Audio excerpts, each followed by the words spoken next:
comenzar diciendo que en el mensaje anterior vimos que debido a la mucha sabiduría que tenía el rey Salomón, se pudo dar cuenta de ciertas realidades torcidas en este mundo que ningún ser humano puede enderezar sino solamente Dios. Y esa verdad él dijo que le causaba mucho dolor y molestia. Por ejemplo, hermanos, si leemos ahí el versículo 18 del capítulo 1, versículo 18 dice: porque en la mucha sabiduría hay mucha molestia, y quien añade ciencia añade dolor.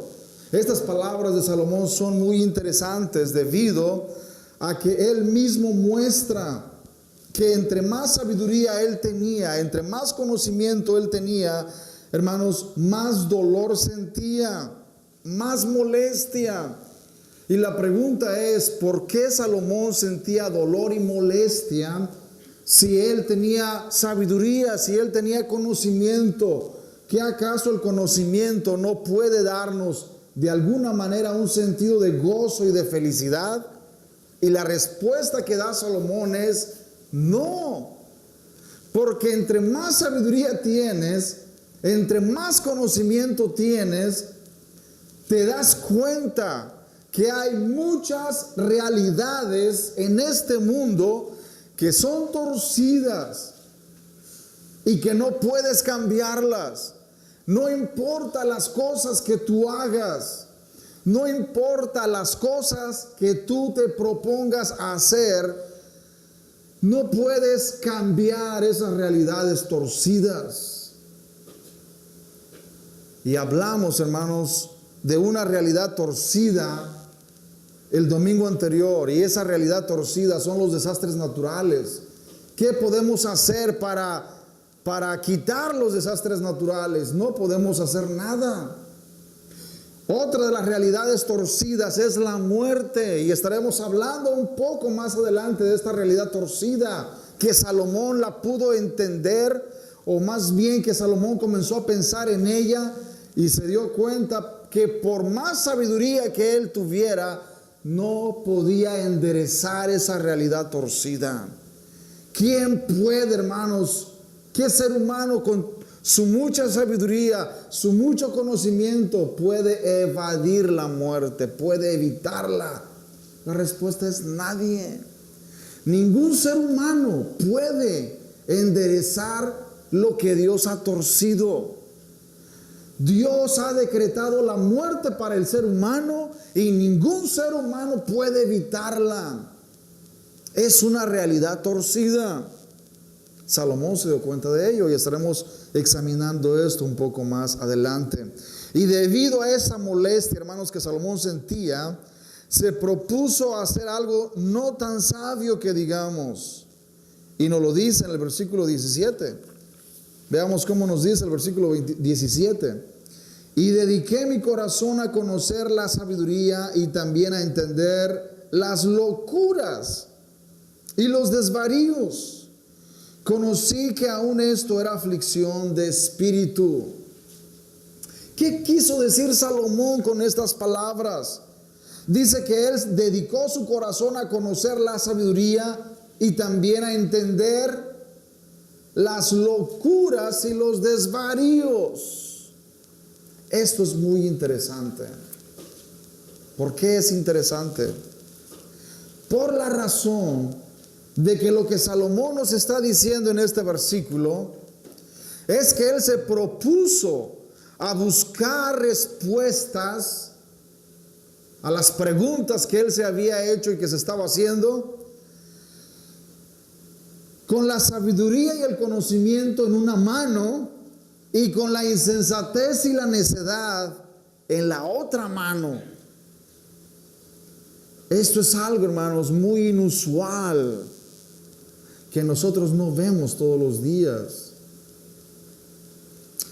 Imagínense que un predicador o un pastor el día de hoy diga: me he propuesto a buscar no solamente la sabiduría, me he propuesto a dedicar mi corazón a conocer la sabiduría, pero también deseo entender las locuras y los desvaríos.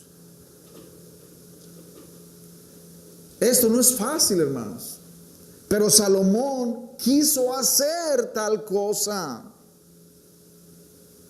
Él se propuso no solo a ver y entender tales locuras y necedades en otras personas, sino experimentarlas él mismo. Eso es lo que él nos está diciendo. No me conformo con ver las locuras y las necedades en otras personas. Quiero experimentarlas yo mismo. Quiero experimentarlas yo mismo. Quiero ver qué se siente experimentar esas locuras y esas necedades. Y hermanos, hemos llegado a una de las partes más difíciles de Eclesiastés. Y es el capítulo 12, los versículos 1 al 11 que vamos a estar leyendo a continuación. Una de las partes más difíciles de entender de Eclesiastés. Si no entendemos correctamente estos versículos que vamos a leer a continuación, hermanos, entonces Eclesiastés no va a tener mucho sentido, déjenme decirles. Eclesiastés no va a tener mucho sentido. Por esa razón, en esta mañana quiero decirles que el mensaje y el tema de esta mañana son muy importantes para entender Eclesiastés correctamente. Y por eso el tema de hoy lo he titulado Los experimentos del predicador. Los experimentos del predicador, del rey Salomón. Voy a leer los versículos 1 al 11, hermanos, del capítulo 2 en la versión popular Dios habla hoy, la cual es un poco más clara, y dice: también me dije a mí mismo, ahora voy a hacer la prueba divirtiéndome. Y escuchen bien lo que esta versión dice, porque es mucho más clara y habla las cosas de una manera, no usando palabras difíciles de entender, sino palabras claras. También me dije a mí mismo, ahora voy a hacer la prueba divirtiéndome. Voy a darme buena vida. Pero hasta eso resultó vana ilusión. Y concluí que la risa es locura y que el placer de nada sirve. Con mi mente bajo el control de la sabiduría, quise probar el estímulo del vino y me entregué a él para saber si eso es lo que más le conviene al hombre durante sus contados días en este mundo. Realicé grandes obras, me construí palacios, tuve mis propios viñedos, cultivé mis propios huertos y jardines, y en ellos planté toda clase de árboles frutales. Construí represas de agua para regar los árboles plantados, compré esclavos y esclavas, y aún tuve criados nacidos en mi casa. También tuve más vacas y ovejas que cualquier otro antes de mí en Jerusalén. Junté montones de oro y plata, tesoros que antes fueron de otros reyes y de otras provincias. Tuve cantores y cantoras, placeres humanos y concubina tras concubina. Fui un gran personaje y llegué a tener más que todos los que fueron antes de mí en Jerusalén. Además de eso, la sabiduría no me abandonaba. Nunca me negué ningún deseo. Jamás me negué ninguna diversión. Gocé de corazón con todos mis trabajos y ese gozo fue mi recompensa. Me puse luego a considerar mis propias obras y el trabajo que me había costado realizarlas, y me di cuenta de que todo era vana ilusión, un querer atrapar el viento, y de que no hay nada de provecho en este mundo. Hermanos, estos versículos son uno de los versículos más difíciles de explicar en toda la Biblia. No solamente en el Antiguo Testamento, en toda la Biblia, en toda la Biblia. No hay otros versículos más difíciles de explicar que estos. Y quiero decirles que muchos comentaristas, hermanos, al enfrentarse con estos versículos, he leído tantos comentarios tan diferentes y tan distintos, que no existe una unidad Unos dicen, oh, Salomón quiso decir esto. Otros, oh, Salomón quiso decir esto otro. Otros esto otro. Y hermanos, hay una gran variedad de pensamiento debido a estos versículos. Otros llegan a la conclusión de que esos versículos no deberían estar en la Biblia, debido a que Salomón menciona cosas que practicó y cosas que él experimentó, hermanos, que cualquier predicador que diga tales cosas, hermanos, es algo vergonzoso. Como por ejemplo, probó el vino, probó el tener concubina tras concubina. Muchas cosas, hermanos, que en el día de hoy son consideradas prácticamente pecado. Y sin embargo, Salomón lo experimentó. ¿Acaso no leímos lo que él dijo al principio en el versículo que leímos? Que él se había propuesto investigar con la sabiduría y el conocimiento en una mano y con la necedad y la insensatez en la otra mano. Hermanos, esto es muy interesante, muy interesante. Y debido a estos versículos, muchos cristianos les cuesta trabajo aceptar el libro de Eclesiastés como un libro que es productivo para nosotros como cristianos, o como un libro que nos enseña verdades trascendentales e importantes. Muchos creyentes, hermanos, que leen estos versículos llegan a la conclusión que Salomón no tiene nada de bueno que decirnos debido a su mal testimonio. Muchos dicen, pero ¿qué me va a enseñar Salomón cuando él hizo tantas cosas que no están bien delante de Dios? ¿Qué me va a enseñar Salomón? Hermanos, esto es algo equivocado. Ellos no han entendido un punto muy importante que estaremos hablando un poquitito más adelante, de cuál era el objetivo de los libros sapienciales o de la sabiduría. ¿Cuál era el objetivo? ¿Cuál es el objetivo de estos libros? ¿Por qué Dios los inspiró? ¿Por qué Dios inspiró estos libros de sabiduría? ¿Cuál fue la razón? ¿Cuál fue el propósito? Entender esto, hermano, nos va a ayudar a entender el por qué Salomón escribió lo que escribió. Muchos cristianos inmediatamente sitúan a Salomón no en el contexto en el que él vivió, sino en el contexto cultural del siglo XXI, en donde el vino es visto como una sustancia que solo sirve para embrutecer a las personas. Pero no es así, hermanos. El vino no solamente sirve para embrutecer a las personas, el vino también sirve, hermanos, para la comunión. Cristo en la última cena tomó pan y tomó vino, y él dijo, haced eso en memoria de mí, con pan y con vino. Y por lo tanto, el vino sirve, hermanos, para el sacramento de la comunión, no necesariamente para embrutecernos. Por lo tanto, el que Salomón diga que él quiso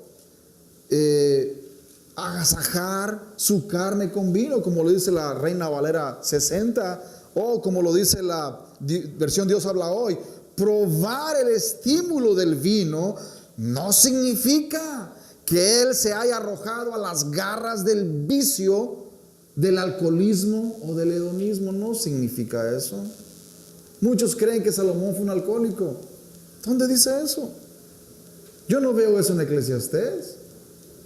Él dice, hermanos, que él deseó probar, agasajar su carne con vino, o probar el estímulo que produce el vino.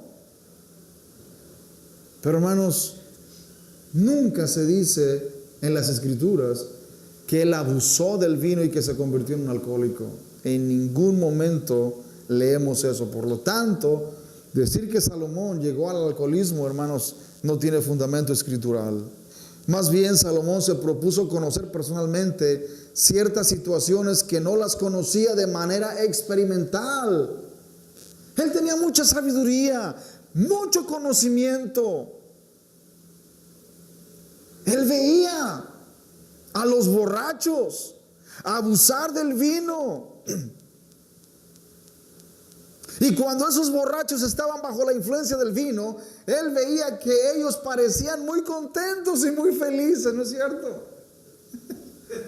Contentos y felices bajo la influencia del vino. Y Salomón decía, ¿será posible? ¿Será posible que haya gozo, felicidad bajo los efectos del alcohol, bajo los efectos del vino? Y hermanos, nunca lo había experimentado. Nunca había experimentado tales cosas. Y su sabiduría, su conocimiento lo llevó a querer experimentar si eso realmente era verdad, si eso realmente era cierto, que bajo la influencia del vino la persona puede sentirse gozosa, alegre. Y Salomón nos dice los resultados que él obtuvo de todo esto. Hermanos, Salomón llevó hasta sus conclusiones lógicas el concepto que enseña que si no has experimentado algo, entonces no lo conoces realmente. Es un concepto muy popular el día de hoy, que si tú no has experimentado ciertas cosas en carne propia, entonces no las conoces.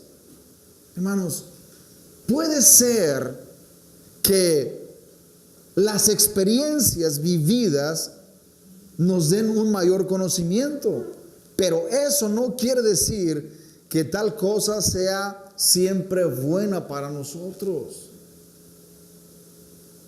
Podemos tener más conocimiento si tomamos vino y nos emborrachamos y experimentamos en carne propia qué se siente estar bajo los efectos del alcohol.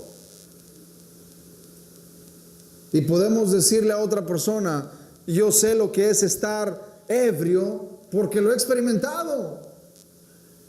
Porque lo he experimentado.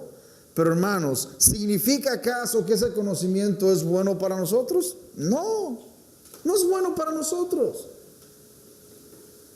El experimentar la borrachera y la ebriedad, hermanos, nos puede dar más conocimiento de lo que es estar bajo los efectos de algo.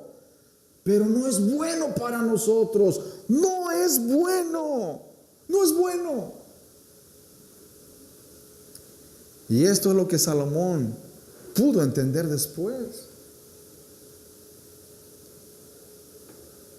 Muchos cristianos el día de hoy pasan por alto esta verdad e inmediatamente, hermanos, saltan a juzgar a Salomón. Brincan para ponerle el dedo encima y juzgarlo de todo menos de santo, hermanos, menos de santo. Pero Salomón fue un santo, hermanos, fue un hombre de Dios. Imperfecto y pecador como todos nosotros, pero fue un hombre de Dios. Hermanos, Dios amó a Salomón aún más que a su padre David. De hecho, el nombre de Salomón original es Jedidías, que significa amado por Dios. Dios amó a Salomón aún más que a su padre David. Dios le concedió a Salomón más gloria, más riqueza, más poder, más sabiduría, más todo que a su padre David. Por lo tanto, no nos, hermanos, atrevamos a juzgar a Salomón tan a la ligera. Tenemos que entender el por qué Salomón hizo lo que hizo. Si no entendemos esto, fallamos en entender el punto que él estaba tratando de hacer en Eclesiastés, y fallamos sobre todo en entender el propósito que Dios tenía al inspirar este importantísimo libro de Eclesiastés. Un comentarista, hermanos, dice que Dios permitió que Salomón experimentara tales cosas para que el pueblo de Dios apreciara su palabra y los capacitara para mantenerse firmes en su fe en medio de situaciones similares. Hay personas, hermanos, poderosas que son creyentes en Cristo, personas con mucho conocimiento, con mucha sabiduría, con mucho poder, con mucho dinero, que tienen, hermano, las tentaciones que Salomón tuvo. ¿Y qué les dice Dios a ellos? Bueno, aquí está lo que Dios les dice en el libro de Eclesiastés. En la experiencia de Salomón, Dios les dice algo muy importante. Dios les da un mensaje muy importante a ellos. Salomón nos dice muy claramente que en todas las cosas que hizo, su sabiduría permaneció con él y nunca lo abandonó. Veamos el versículo 9 del capítulo 2, versículo 9. Y fui engrandecido y aumentado más que todos los que fueron antes de mí en Jerusalén.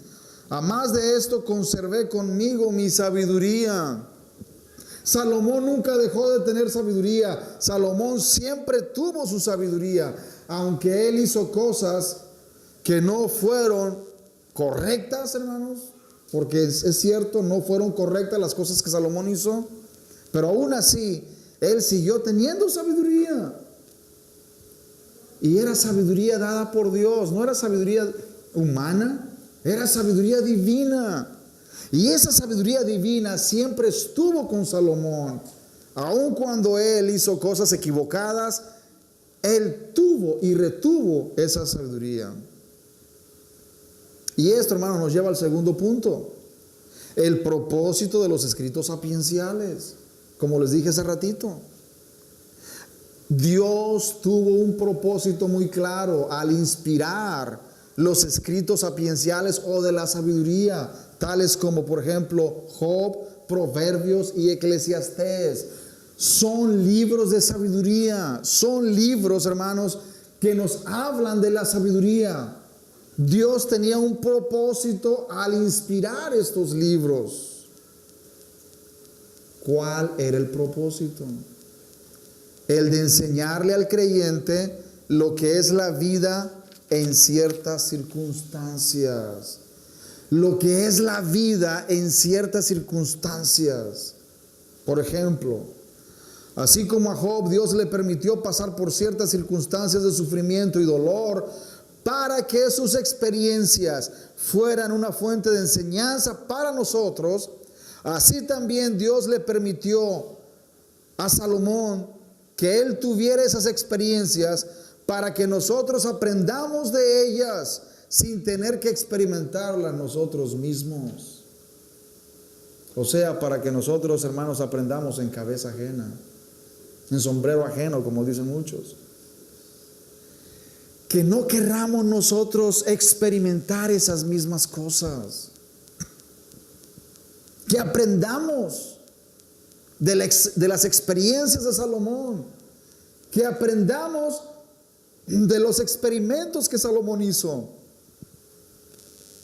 Y que esos experimentos, hermanos, esas experiencias nos sirvan de lecciones. Y que nos propongamos a nunca, hermanos, cometer los mismos errores. A nunca querer experimentar las mismas cosas. Porque estas cosas, hermanos, dañan.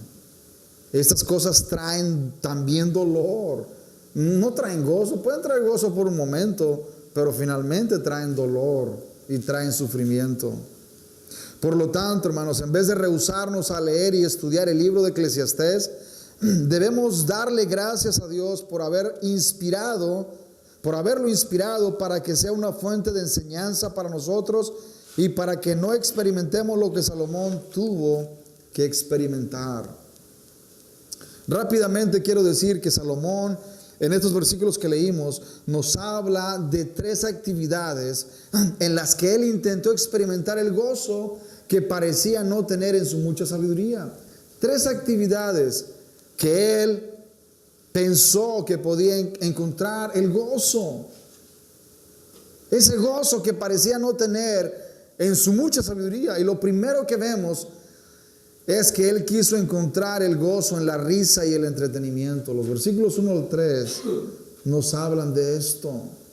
La risa y el entretenimiento. Oh, hermano, Salomón tenía todo el dinero del mundo. para contratar a los mejores cómicos, a los mejores personajes que hicieran reír a las personas. Podemos pensar en los cómicos de hoy, de la actualidad, que filman películas en Hollywood, o que están en la televisión haciendo reír a las personas, hermanos, y que las personas no pueden perderse esa comedia, porque para ellos ese momento de risa, de gozo, hermanos, es muy importante. Es ese momento de gozo que ellos experimentan al estar frente a un comediante que los hace reír. Bueno, Salomón quiso experimentar lo mismo también. Y como no había televisión en ese tiempo, como no había iPods, ni celulares, ni nada de eso, bueno, pues él tenía que contratar a los comediantes en vivo. Ahí tenía, hermanos, un comediante tras otro, pasando la corte del rey para hacer sus comedias y para que el rey estuviera, hermanos, carcajada tras carcajada, risa tras risa, riéndose, hermanos, a más no poder por las comedias de esos personajes, por los chistes que ellos decían. Y luego, los comediantes no iban a estar día y noche haciendo reír al rey. Después de ciertas horas de comedias y de chistes, hermanos, ellos tenían que irse. Y otra vez el rey quedaba solo. Por eso él llega a la conclusión, en el versículo 2. A la risa dije, enloqueces, y al placer, ¿de qué sirve esto? No podía reírse, hermanos, día y noche. No podía experimentar la risa día y noche. Hermanos, la risa Dios nos la dio con un propósito. Es una emoción que nosotros tenemos, pero que no podemos abusar de ella. Dios no nos dio la risa para que nos estemos riendo día y noche. Y Salomón decía, bueno, si en la risa está el gozo y la felicidad, pues vamos a reírnos. Vamos a reírnos. Pero se dio cuenta que no podía reírse día y noche, hermanos. No podía reírse todo el día y toda la noche. Así que esto le parecía una locura también. Número 2, él también quiso encontrar el gozo en la agricultura y la construcción. Versículos 4 al 6. Ahí nos habla de lo que él hizo. Engrandecí mis obras, edifiqué para mí casas, planté para mí viñas, me hice huertos y jardines y planté en ellos árboles de todo fruto. Me hice estanques de aguas para regar de ellos el bosque donde crecían los árboles. Salomón se dedicó a la agricultura y a la construcción, y él fue uno de los personajes más importantes del mundo antiguo en este sentido. Hasta el día de hoy en Jerusalén se pueden ver los acueductos que Salomón construyó, hermanos. Importantes acueductos que llevaban el agua de un lugar a otro hace miles de años. Un hombre con mucha sabiduría, mucho conocimiento. Hay algunos comentaristas, hermanos, que creen que las actividades de Salomón en la construcción de obras arquitectónicas y la agricultura reflejaban el mandato que Dios le había dado a Adán y a Eva antes de la caída en pecado. Por ejemplo, si vamos a Génesis capítulo 1, versículo 26 al 28, nos damos cuenta de ese mandato que Dios le dio a Adán y a Eva. Génesis 1, 26 al 28. Entonces dijo Dios: hagamos al hombre a nuestra imagen, conforme a nuestra semejanza, y señoré en los peces del mar, en las aves de los cielos, en las bestias de toda la tierra y en todo animal que se arrastra sobre la tierra. Y creó Dios al hombre a su imagen, a imagen de Dios lo creó, varón y hembra los creó. Y los bendijo Dios y les dijo: fructificad y multiplicaos, llenad la tierra y sojuzgadla, y señoread en los peces del mar, en las aves de los cielos y en todas las bestias que se mueven sobre la tierra. Dios le dio un mandato a Adán y a Eva, que ellos tenían, hermano, no solamente que llenar la tierra y sojuzgarla, pero también tenían que señorear sobre los peces, sobre las bestias del campo, sobre los animales. Ellos tenían que tener dominio.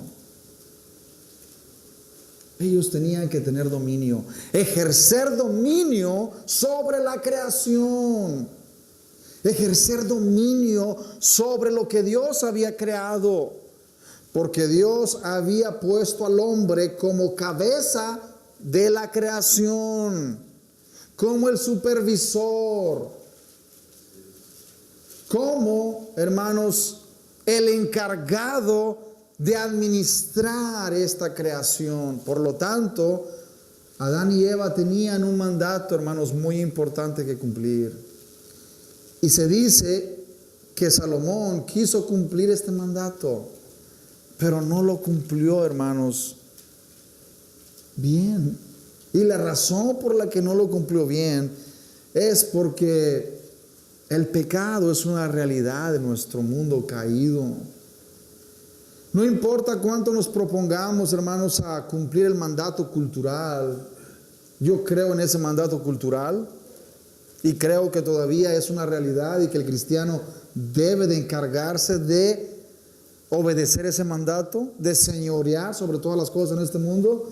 Pero también me doy cuenta de una realidad, hermanos, que debido al pecado, ese mandato se hace muy difícil de cumplir de la mejor manera que Dios quiere. Debido al pecado, hermanos, es muy difícil llevar a cabo ese mandato cultural. Al igual que Salomón, cuando el ser humano llega a un momento que tiene poder, fama, riquezas y todo lo que tiene y lo que puede adquirir en este mundo, puede comenzar a desviar su vista del Señor y ponerla en las cosas de este mundo y desviar su corazón del Señor. Eso le pasó a Salomón. Pero él, hermanos, quería cumplir ese mandato cultural. Vayamos a Primera de Reyes, capítulo 4, versículo 33. Primera de Reyes 4, versículo 33. Fíjense lo que nos dice ahí en ese versículo. También disertó sobre los árboles, desde el cedro del Líbano hasta el hisopo que nace en la pared. Asimismo disertó sobre los animales, sobre las aves, sobre los reptiles y sobre los peces. Aquí vemos cómo Salomón, hermanos, de tanto conocimiento que tenía, él podía disertar sobre los animales. Los conocía muy bien. Conocía las plantas del campo. Conocía todas las cosas que hay en la naturaleza. Y él podía dar muchas disertaciones sobre esas cosas, porque él las conocía. Pero hermanos, después de meditar en las grandes obras que él había construido con gran esfuerzo y trabajo, llegó a la conclusión que todas esas cosas no son eternas y que la muerte le pone fin a todos y a cada uno de los logros obtenidos por el ser humano en este mundo. La muerte le pone fin a todos los logros que nosotros hayamos hecho en este mundo. Versículo 11. El versículo 11 de Eclesiastés 2 dice: miré yo luego todas las obras que habían hecho mis manos y el trabajo que tomé para hacerlas. Y aquí todo era vanidad y aflicción de espíritu, y sin provecho debajo del sol.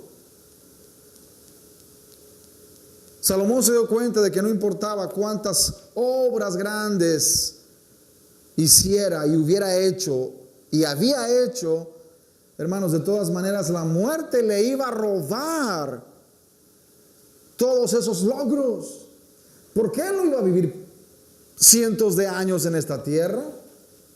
La muerte llegaría pronto y todas las cosas que Salomón había construido y había logrado, hermanos, se iban a quedar y muy pronto desaparecerían de esta tierra con el paso del tiempo.